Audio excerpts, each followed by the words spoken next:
Let us understand how to perform row-level transformations using orders dataset. Here are the details about orders. Data is in text file format. Each line in the file contains one record. Each record contains 4 attributes which are separated by comma, and these are the attributes: order ID, order date, order customer ID, order status. You can review by running these things. This is the location on my Linux or Mac. If you are using Windows, you will not be able to use this approach to get the information. You might have to open the file using the text editor and you should be able to preview. However, if you are using Mac or Linux based approach to set up your notebook environment, or if you are using our environment, you should be able to run commands like this and you should be able to preview the file metadata as well as data within the file. You can see that each line is nothing but a record, and each record have 4 attributes, and each attribute is separated by comma. Now let me actually create this path variable which is of type string, pass it to open so that we can actually create a file type object by name orders_file. We have seen quite a few times in the past, and hence I am going a bit fast here. If you are not sure, just go back and watch the earlier content so that you are able to understand this. However, this is not very complicated. Even if there are gaps with respect to file IO, you can move further and you can actually focus on the manipulating of collections using loops in the pursuit of performing row-level transformations. Now, using this text IO wrapper object, we should be able to invoke read, which will read the contents of the file into a string by name orders_raw. You can check the type of it. It is of type string. As orders_raw is of type string, it have a function called as split lines. It will take care of splitting the string using new line character or character written as delimiter, and it will actually convert a big string into list of strings. And that is what is happening here. Now orders is of type list. Each element in the list is of type string.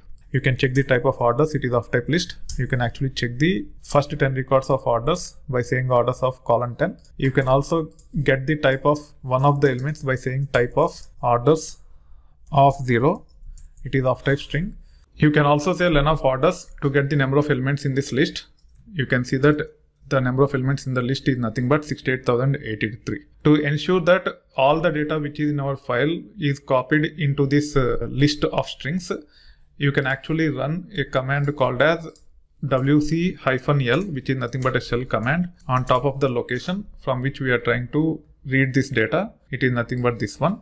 You should be able to see the same number of lines in the file.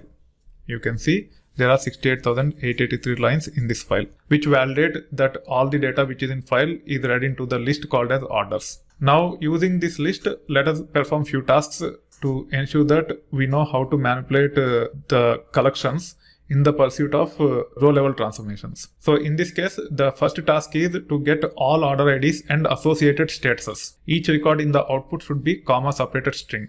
So each element is like this. From this, we want to extract the order ID, which is nothing but first element, and order status, which is nothing but 4th element. And the final output has to be like this. And we have to apply this on each and every element. Now, to validate, we can create one string object by name order. It contains the string. You can actually use a function called as join. Join is available on top of string. Let's see why it is complaining. It is saying invalid syntax, I think because we have the comment here. Let me delete this and then let me run this. Even this one it is not liking. Let me see why it is not liking. Let me run this.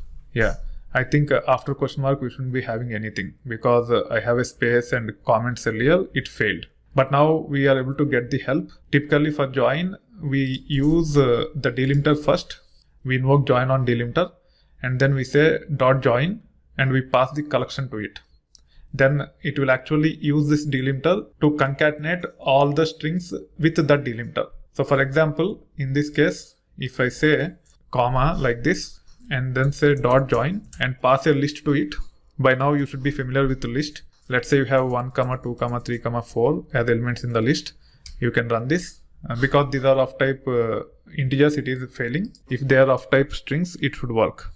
We need to pass all these elements as strings only. So we can use the delimiter on collection of strings to concatenate all the strings with comma as the delimiter. Now I can run this and you can see all the elements in this list are concatenated with comma in between. If you want to use colon instead of comma, you can specify a column like this and you should be able to concatenate all the strings with this delimiter in between. Now once we extract the ID and status, we want to concatenate those things using comma. That's where this join function is relevant for our problem statement of get all order IDs and associated statuses. Each record in the output should be comma separated string. So we need to have order ID and status comma separated for each and every element from which we have extracted this information. So that being said, if we take our order, at this time we are only processing one order, we can actually extract the first element and the last element like this. So we said order, which is of type string, dot split of comma of 0. It will give us the order ID. So if I run this, it will give us the order ID. If I run this, it will give us the order date. Now to use join, we have to convert these two into a collection. So how to convert these two into a collection or list? It's pretty straightforward. You just have to use square brackets like this. Then you can copy these things like this. Now these two elements have become list and it have one comma closed like this. And then we can invoke join and pass this list with comma as the delimiter, and it will give us one comma closed like this. Now we have to apply this function for each and every record as part of the loop. If you want to manipulate the collections using loops and take care of row-level transformations such as extracting some of the fields such as ID and status in this case, first we have to create an empty collection like this. So order statuses will be empty to begin with, while processing orders which contain all those 68,083 records for each and every order. So order will be one order at a time as it iterate through orders. Using that order, we are splitting using comma and extracting the ID as well as status, converting into a list, and then using join function on top of comma to concatenate these two things. And then we are appending these ID and statuses to this empty list, which is nothing but order statuses. So on top of list, there is a function called as append, and you should be able to append new elements to it. For example, in this case, let's say you have a list called as L. You might have started with one value such as this. Now, if you wanted to add new elements to this list, one of the way is using the append function that is available on top of list, which we have seen earlier. Now, let's say I want to append 2 into this list. Now, L contains 1 as well as 2. You should be able to validate that.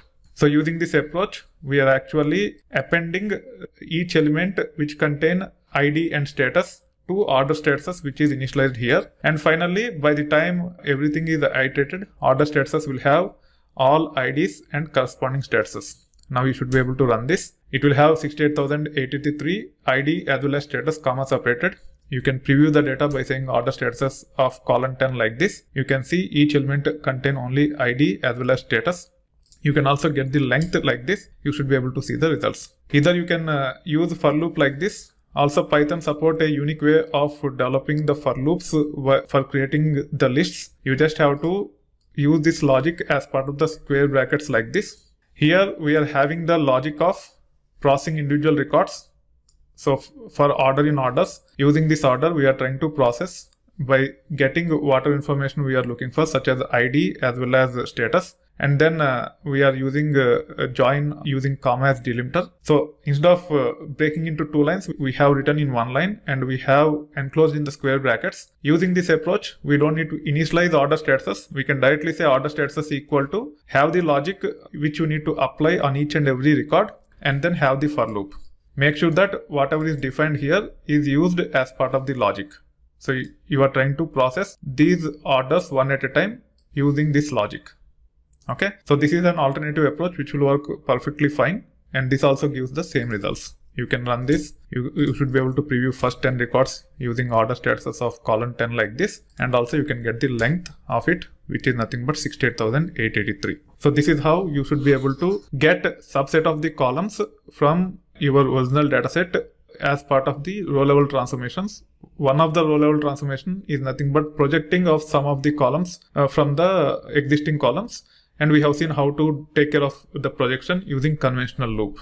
Now let us perform another task to understand how to take care of row level transformations using conventional loops. In this case, we are trying to get order IDs, the dates on which order is placed, and order status.